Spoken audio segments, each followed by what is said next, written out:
Great. Thank you. Welcome. Really do appreciate you coming today and assisting us in getting out a very important message. I will be summarizing this very complex case with an emphasis on what we are hoping to accomplish today.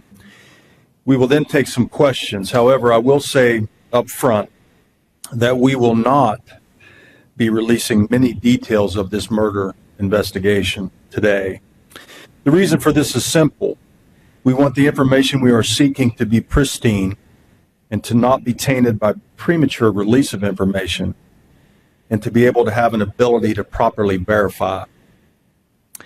The Wheeling Police Department began a missing persons investigation on August the 3rd, 2018. Roughly 2 weeks later, dismembered and burned remains were found along Sullivan Road, a rural area in Raleigh County, West Virginia.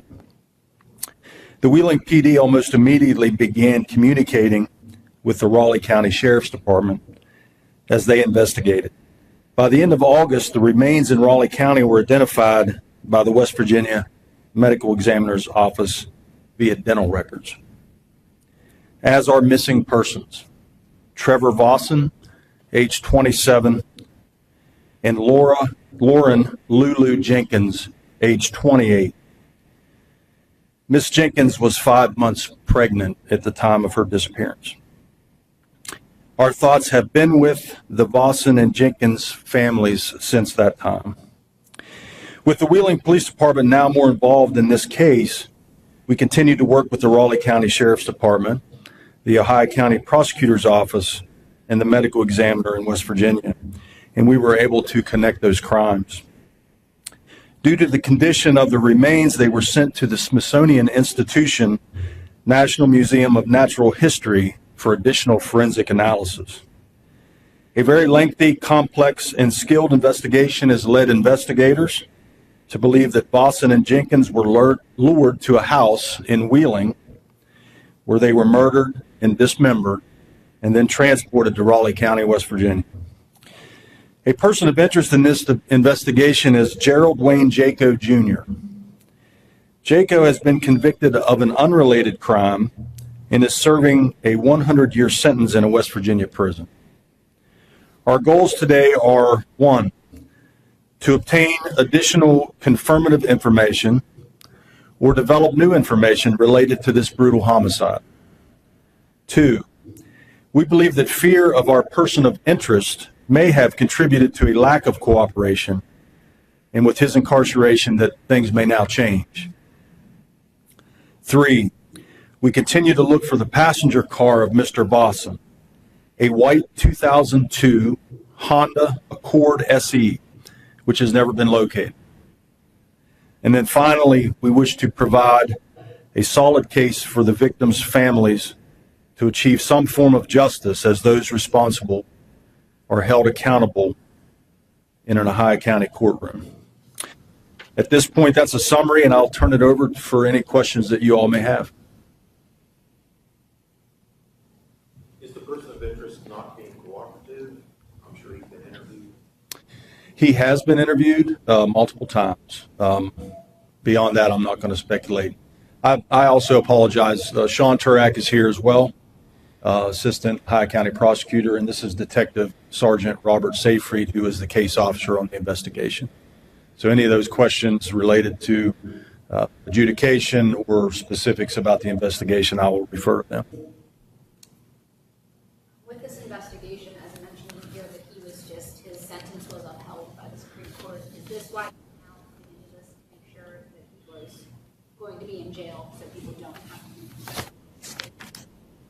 That's exactly what it is. On June 2nd of this year, the Supreme Court affirmed his conviction.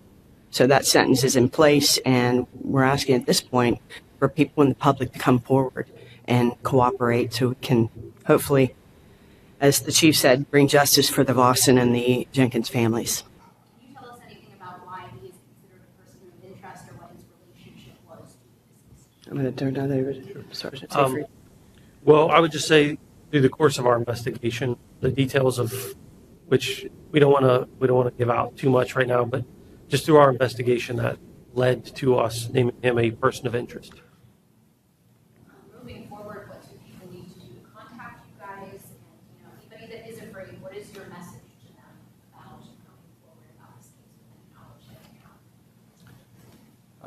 I would say that it's imperative that that the public know that there are multiple ways.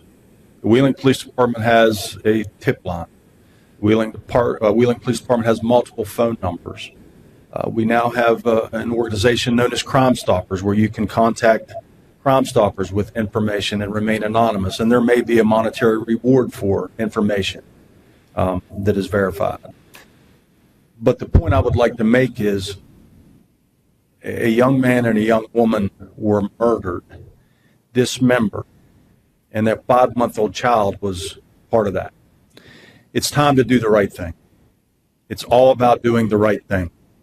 People need, someone out there knows, has information, and has not discussed that with the investigators, and then now is the time to do so.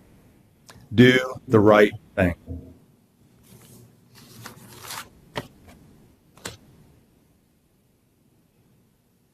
Anything about the motive that you can tell us? Well, I just wouldn't want to comment on any specifics of the investigation pertaining to motive or details at this time.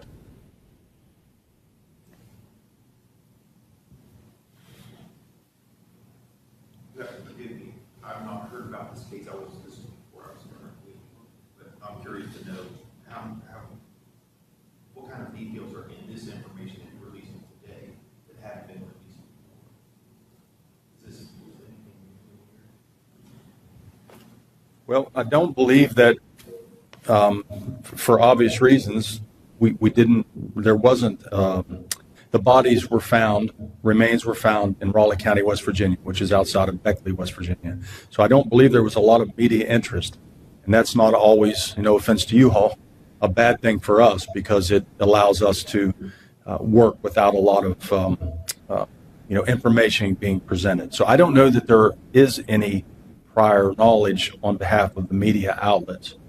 I can say that, I can't say for sure that the